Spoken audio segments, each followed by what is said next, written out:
First thing we're going to do is get our steering lock right. That's as much as we've got at the moment. So what we need to do is take some off the little boss on the bottom yoke that comes up against the stop on the frame until this centre line of the bike goes right through the stem here and continues through this fork top. So we need to bring the fork over till it's like that. So we'll grind this off, and as usual with this type of thing, do it a little bit at a time, because what we don't want to do is take too much off and start to have welding bits back on again. So here goes.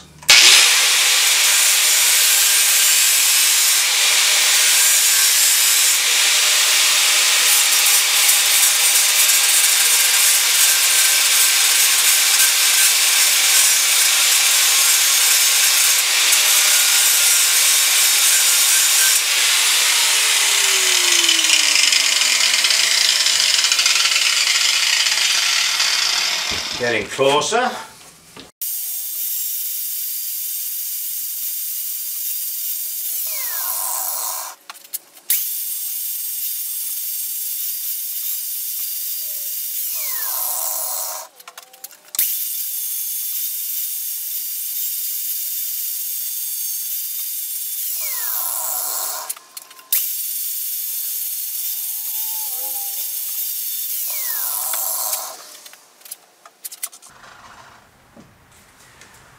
Now I've actually taken the whole of that block off and we're still not quite there, so what I'm going to do is take a little off the actual stop.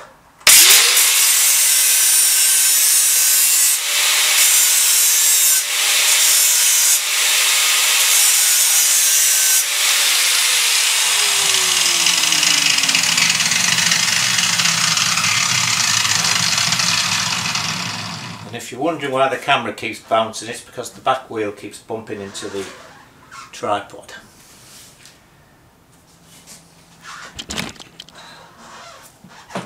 And a little bit more.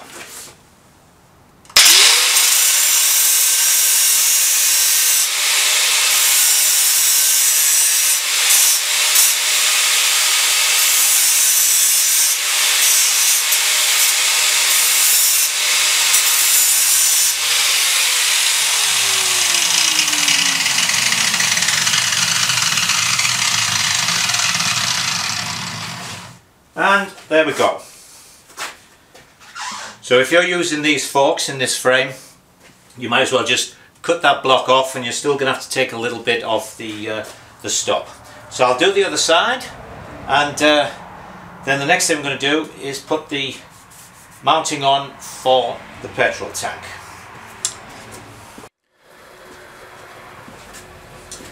Next thing we're going to do is the mounting for the petrol tank. Now Ian, who I'm building this bike for, has sent me a nice aluminium tank to go on, and it's got the central BSA mounting. So we could make the little slotted piece that would go on the top of the frame, but of course we've just cut this tube off this frame and it's already got a mounting on it. So we're going to use this one. First thing we're going to do is drill a 5/16 hole in it. I will explain why when we get it onto the other tube.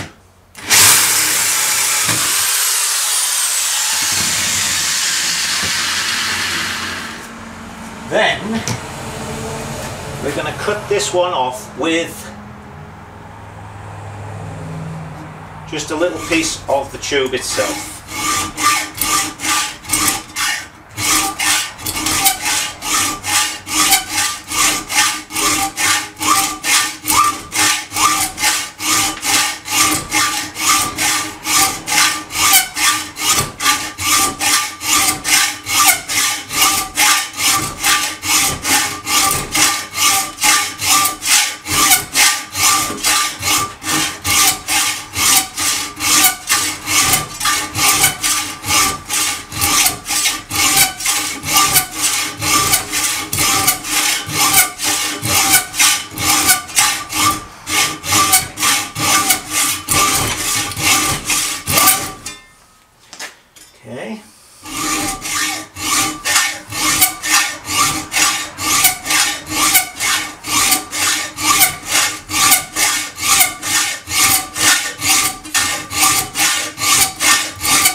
Now I'm going to cut this little bit out using the grinder. I think it's going to grind that way, so let me move the camera and we'll finish cutting this piece out.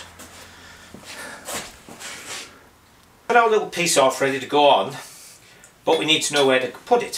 So what you do is, just to make things easier to mark, I put a little piece of masking tape on, and then here's the alloy tank that we're fitting. You put that on, and then with a pen or a pencil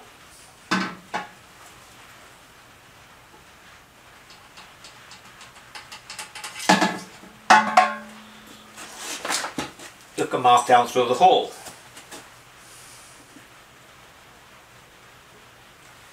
Then you get that nicely centered.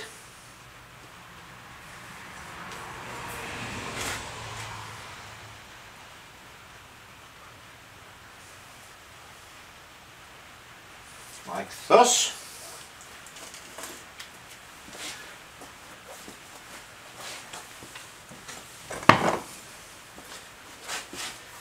Then you mark the actual tube underneath the masking tape.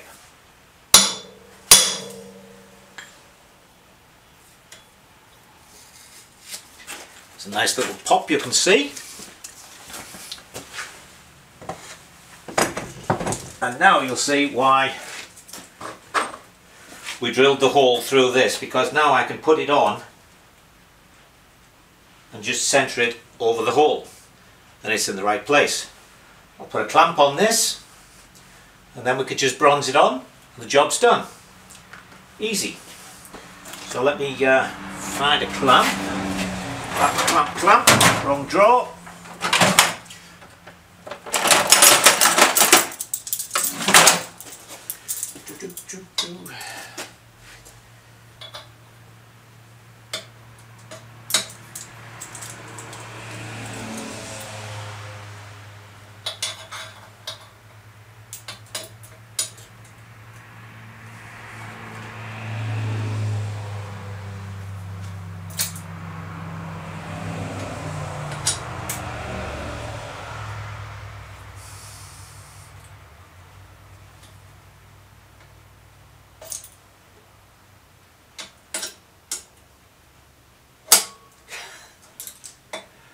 Oh dear, isn't life annoying?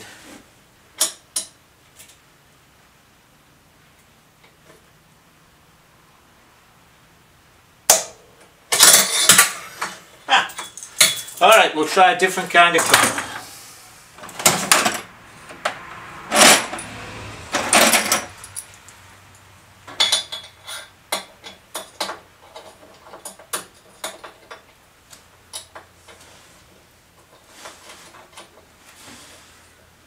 Show in the right spot.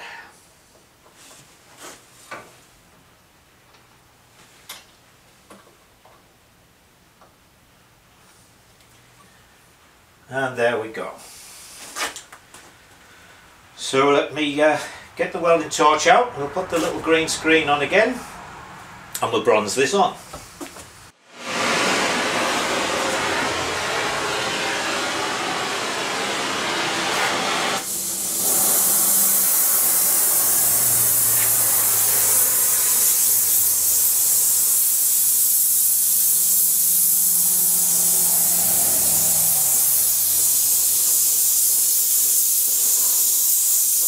Pop a little on in the middle at each end.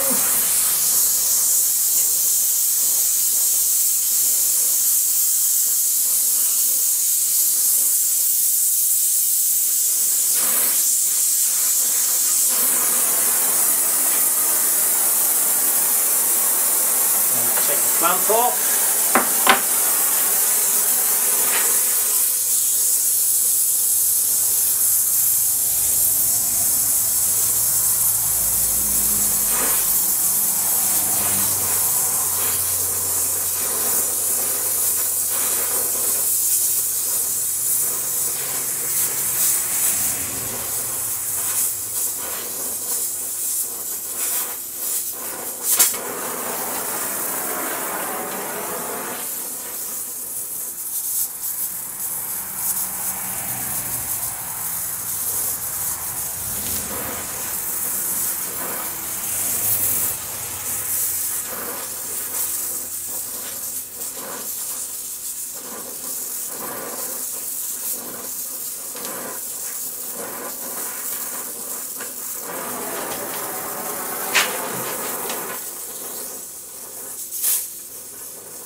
we go.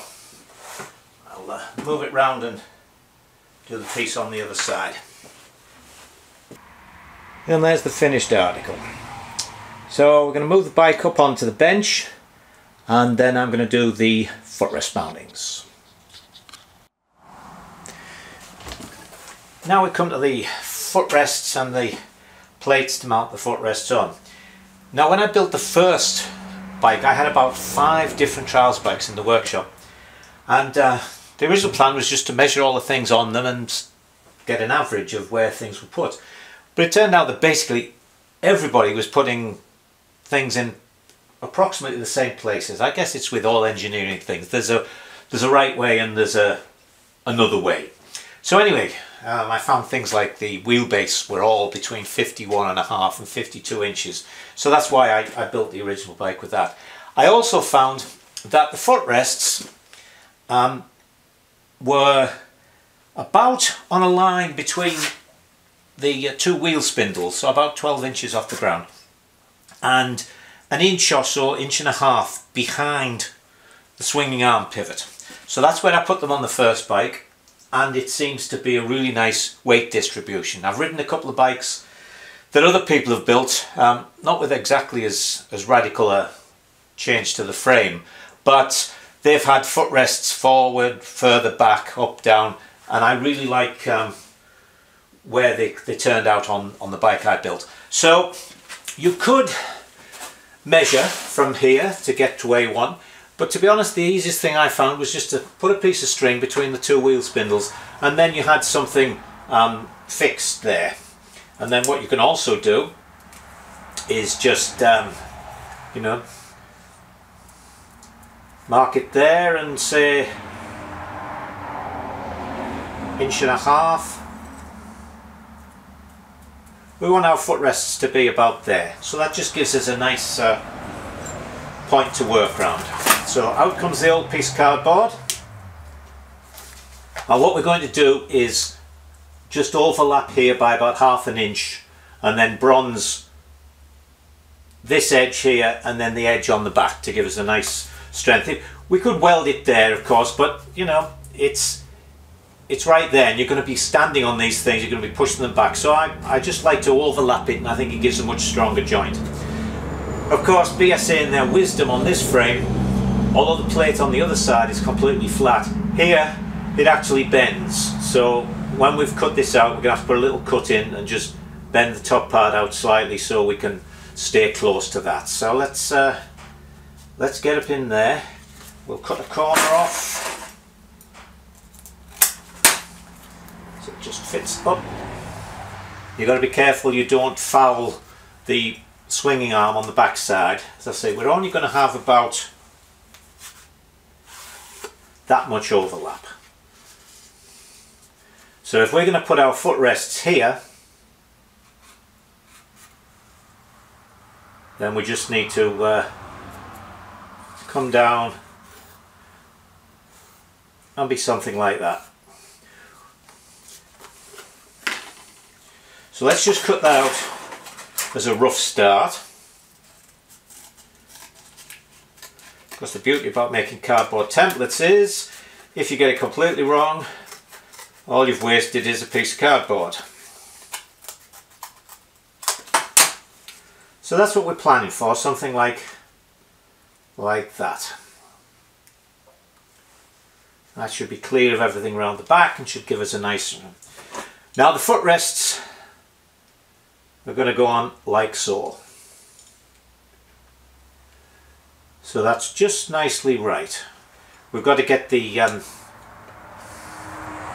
footrest level, of course, because they're designed to kick back up. So don't go putting this piece on perfectly flat and then putting the footrest in, or you're going to find, as you see there, the footrest is canted over. It's the actual bracket that has to be canted. So we're going to put that in there like that. So we'll just mark that.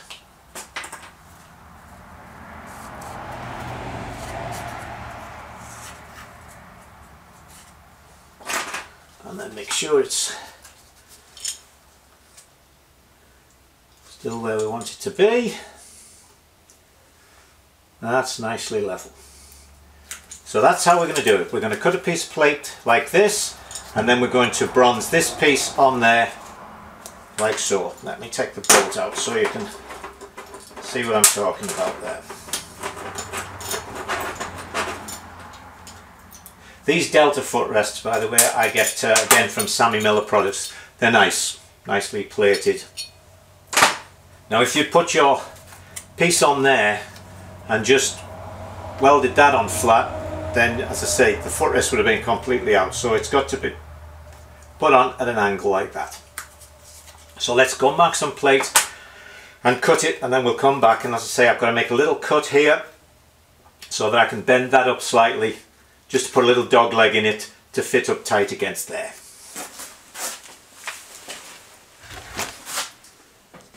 Here's a piece of plate cut out. As you can see, I've cut a slot in it so that I can bend one edge outwards, and that fits in, and that edge now touches on the piece that's bent here. So we'll clamp that in place, then we'll put the little green screen on. Oh, I've got my finger. Ow.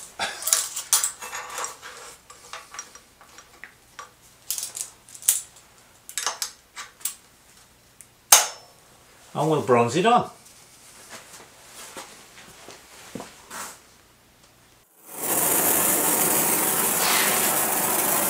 Alright, now this bit of bronzing you will be able to see because I've remembered to turn the little record button on. So here we go. Sorry about that.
All right.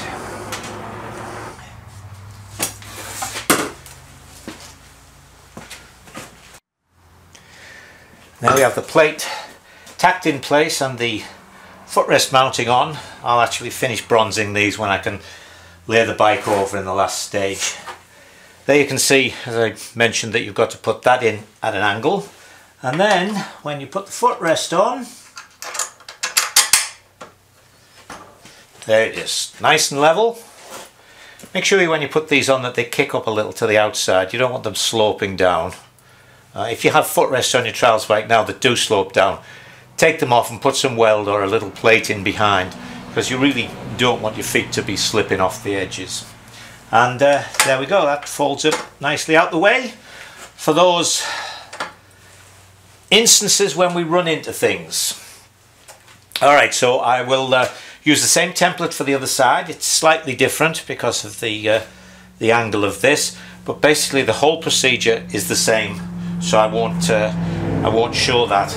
And that is more or less it for the frame. The very last things in that respect are going to be when we get to the swinging arm. We've got to put a mounting on for the chain tensioner, which I haven't decided exactly how I'm going to do it yet. And I think on the other side I'm going to put the prop stand. So we'll deal with them in another, maybe a short video. And the next thing we're going to do basically is the engine. So bye for now.